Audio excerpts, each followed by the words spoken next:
ഓം ശരവണഭവ. എല്ലാവർക്കും കാർത്തികേയം യൂട്യൂബ് ചാനലിലേക്ക് സ്വാഗതം.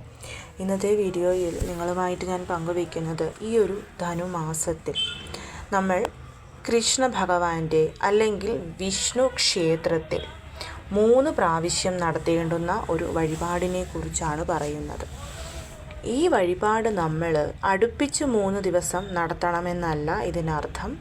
ഒന്നെങ്കിൽ 3 ശനിയാഴ്ചകളിൽ തുടർച്ചയായിട്ട് നമുക്ക് ചെയ്യാം, അല്ലെങ്കിൽ ഏതെങ്കിലും ഒരു ശനിയാഴ്ച, ഒരു ബുധനാഴ്ച, ഒരു വ്യാഴാഴ്ച, അല്ലെങ്കിൽ ശനിയാഴ്ച തിരുവോണം നക്ഷത്രം, അത്തം നക്ഷത്രം, ഇങ്ങനെ വരുന്ന ദിവസം. പക്ഷേ ഇവിടെ ഏതെങ്കിലും ഒരു ശനിയാഴ്ച ഉൾപ്പെട്ടിരിക്കണം എന്നുള്ളതാണ്. അതായത് നമ്മൾ തുടർച്ചയായിട്ട് 3 പ്രാവശ്യം ഈ ഒരു വഴിപാട് ക്ഷേത്രത്തിൽ നടത്തുമ്പോൾ അതിൽ ഒരു ദിവസം ശനിയായിരിക്കണം എന്നുള്ളതാണ് പറഞ്ഞത്. ഇന്ന് ശനിയാഴ്ചയാണ്, അതും വെളുത്ത പക്ഷ ശനിയാണ്. നിങ്ങൾക്ക് ഇന്ന് വൈകിട്ട് ക്ഷേത്രത്തിൽ പോയി ഇത് നടത്താവുന്നതാണ്. ഇത് ക്ഷേത്രത്തിൽ മാത്രമേ നമുക്ക് നടത്താൻ സാധിക്കുകയുള്ളൂ, വീട്ടിലൊരിക്കലും നടത്താനായിട്ട് സാധിക്കില്ല. ഈ ഒരു വഴിപാട് നടത്തിയാൽ നമുക്ക് കിട്ടുന്ന ഫലം എന്ന് പറയുന്നത് നിങ്ങളുടെ ജീവിതത്തിൽ ഒരു മാറ്റം ഉണ്ടാവും എന്നുള്ളതാണ്. അത് എന്തു മാറ്റം എന്നൊന്നും നമുക്ക് പറയാൻ പറ്റില്ല, പക്ഷേ നമ്മൾ പോലും പ്രതീക്ഷിക്കാത്ത രീതിയിലുള്ള ഒരു ചേഞ്ച് നമ്മുടെ ജീവിതത്തിൽ ഉണ്ടായിരിക്കും. അത് നല്ല രീതിയിൽ തന്നെ നമുക്ക് ലൈഫ് ലോങ് പ്രയോജനപ്പെടുന്ന രീതിയിലുള്ള ഒരു ചേഞ്ചുമായിരിക്കും. വളരെയധികം നല്ല ഫലങ്ങൾ ഇതിൽ നിന്ന് നമുക്ക് ലഭിക്കുകയും ചെയ്യും. ഈ ഒരൊറ്റ വഴിപാട് മൂലം നമ്മുടെ വീട്ടിലുള്ള എല്ലാവർക്കും അതിൻ്റെ ഫലം ലഭിക്കുകയും ചെയ്യും.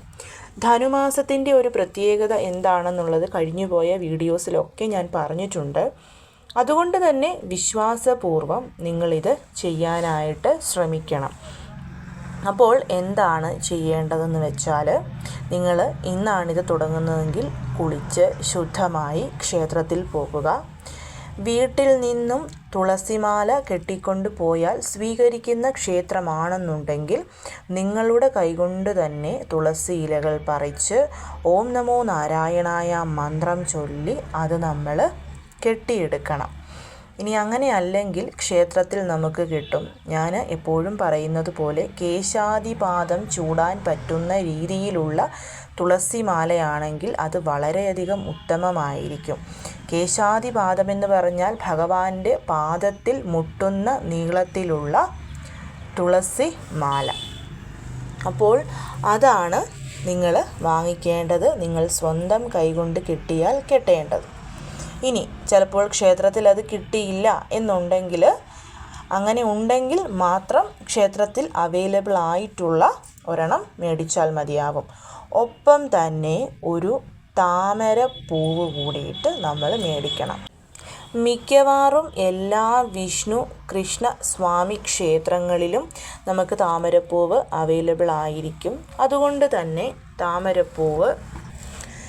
താമരപ്പൂവ് കിട്ടിയാൽ തീർച്ചയായിട്ടും അത് വാങ്ങുക തന്നെ വേണം. അങ്ങനെയാണ് ചെയ്യേണ്ടത്. കാരണം താമരപ്പൂവ് സമർപ്പിച്ച് നമ്മൾ എന്തൊരു പ്രാർത്ഥന ഭഗവാനോട്, അതിപ്പം മഹാദേവനോ മഹാവിഷ്ണുവോ കൃഷ്ണനോ ദേവിയോ ആരുമായിക്കൊള്ളട്ടെ, താമരപ്പൂവ് സമർപ്പിച്ച് നമ്മൾ പ്രാർത്ഥിച്ചാൽ ആ കാര്യം നമുക്ക് വളരെ പെട്ടെന്ന് തന്നെ സാധിച്ചു കിട്ടും. അപ്പോൾ ഇത്രയും കാര്യങ്ങൾ. ഇതിനോടൊപ്പം നെയ് ദീപം തെളിയിക്കണം. മിക്ക കൃഷ്ണ വിഷ്ണു സ്വാമി ക്ഷേത്രങ്ങളിലും നെയ് ദീപം എന്ന് പറയുന്നത് നമുക്ക് ചെയ്യാനായിട്ട് സാധിക്കും. അത് 11 എണ്ണമോ 3 എണ്ണമോ 5 എണ്ണമോ നിങ്ങളുടെ കയ്യിലുള്ള പൈസയ്ക്കനുസരിച്ച് അതും നിങ്ങളവിടെ കൊളുത്തണം. ഒപ്പം തന്നെ ഭഗവാനൊരു പാൽ പായസത്തിനും കൂടിയിട്ട് ചെയ്യണം. ഇത്രയും കാര്യങ്ങൾ മാത്രമേ ഉള്ളൂ. അതായത് തുളസിമാല, താമരപ്പൂവ്, നെയ്ദീപം, ഒപ്പം തന്നെ പാൽപായസം. ഇത് ഇത്രയും ഒരേ ഒരു ദിവസം തന്നെ, അതായത് ഒരു ശനിയാഴ്ച, ഒരു ബുധനാഴ്ച, ഒരു വ്യാഴാഴ്ച, ഇത് ഇങ്ങനെ തന്നെ ചെയ്യണം.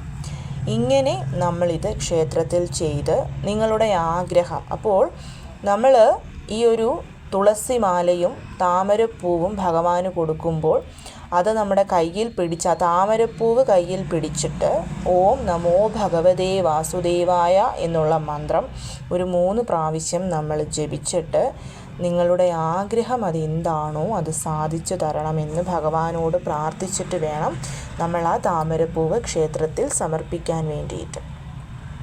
അത് ക്ഷേത്രത്തിൽ സമർപ്പിച്ച് പ്രദക്ഷിണം ചെയ്ത് ഭഗവാനോട് നമ്മൾ പ്രാർത്ഥിക്കണം. എന്നിട്ട് അവിടെ നിന്ന് തന്നെ നമ്മൾ 3 പ്രാവശ്യം ഓം നമോ ഭഗവതേ വാസുദേവായ എന്നുള്ള മന്ത്രം വീണ്ടും ജപിക്കണം. ഇത്ര മാത്രം നമ്മൾ ചെയ്താൽ മതിയാവും. ഇത് ഞാൻ പറഞ്ഞതുപോലെ തുടർച്ചയായ 3 ശനിയാഴ്ചകളിലോ അല്ലെങ്കിൽ ശനി, തിരുവോണം, അത്തം നക്ഷത്രത്തിലോ നമുക്ക് എപ്പോഴാണോ ചെയ്യാനായിട്ട് സൗകര്യം. ഇപ്പോൾ സ്ത്രീകൾക്ക് പീരിയഡ്സൊക്കെ ഉള്ളവരായതുകൊണ്ട് തന്നെ നമ്മളതൊക്കെ കാൽക്കുലേറ്റ് ചെയ്ത് ഈ ഒരു ധനുമാസം തീരുന്നതിന് മുൻപായിട്ട് നമ്മളിത് ചെയ്യണം എന്നുള്ളതാണ്.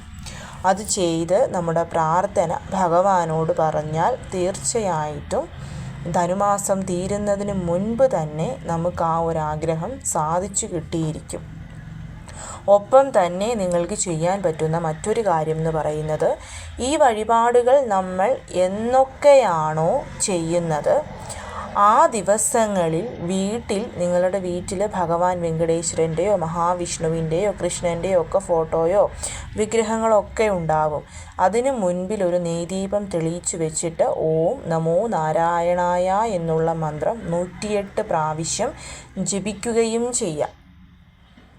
അതും നമുക്ക് വളരെ പെട്ടെന്ന് തന്നെ ഫലം തരുന്ന ഒന്നാണ്. അങ്ങനെ അല്ലെങ്കിൽ മറ്റൊരു രീതി എന്ന് പറയുന്നത്, ഇപ്പം ഈ ഒരു ശനിയാഴ്ച നമ്മൾ ഇത് ചെയ്തു തുടങ്ങിയെങ്കിൽ എന്നാണോ 3-ാമത്തെ ദിവസം വരുന്നത്, അതായത് നമ്മൾ 3 പ്രാവശ്യമാണല്ലോ ഭഗവാന് ക്ഷേത്രത്തിൽ ഈ വഴിപാട് ചെയ്യുന്നത്. അപ്പോൾ 3-ാമത്തെ ആ ഒരു വഴിപാട് എന്നാണോ വരുന്നത് അന്ന് വരെ എല്ലാ ദിവസവും ഈ ഒരു ഓം നമോ നാരായണായ എന്നുള്ള മന്ത്രം ജപിക്കാമെന്നുള്ളതാണ്. ഒന്നെങ്കിൽ വഴിപാട് ചെയ്യുന്ന ദിവസങ്ങളിൽ മാത്രമായിട്ട്, അല്ലെങ്കിൽ ആദ്യത്തെ വഴിപാട് ചെയ്യുന്ന അന്ന് മുതൽ എന്നാണോ 3-ാമത്തെ വഴിപാട് ചെയ്യുന്നത് അന്ന് വരെ തുടർച്ചയായ എല്ലാ ദിവസങ്ങളിലും. ഇതിനിടയ്ക്ക് പീരിയഡ്സ് വന്നാൽ നിങ്ങൾ ആ ഡേയ്സ് കൗണ്ട് ചെയ്യേണ്ട, ചൊല്ലേണ്ടെന്ന് ആവശ്യമില്ല, വിട്ടേക്കുക. ഇത് വളരെ പെട്ടെന്ന് നല്ല ഫലം തരുന്നതാണ്. വളരെ ചെറിയ എമൗണ്ടൊക്കെ ആവുകയുള്ളൂ നമ്മളിത് ക്ഷേത്രത്തിൽ ചെയ്താൽ. അപ്പോൾ എല്ലാവരും ഇതൊന്ന് ചെയ്തു നോക്കണം. തീർച്ചയായിട്ടും നിങ്ങളുടെ പ്രാർത്ഥന നീതിയും സത്യവും ഒക്കെ ഉള്ളതാണെങ്കിൽ ഭഗവാൻ അത് നമുക്ക് സഫലമാക്കി തരിക തന്നെ ചെയ്യും. എല്ലാവർക്കും മനസ്സിലായി എന്ന് വിശ്വസിക്കുന്നു. എല്ലാവരെയും മുരുകൻ അനുഗ്രഹിക്കട്ടെ. ഓം ശരവണഭവ.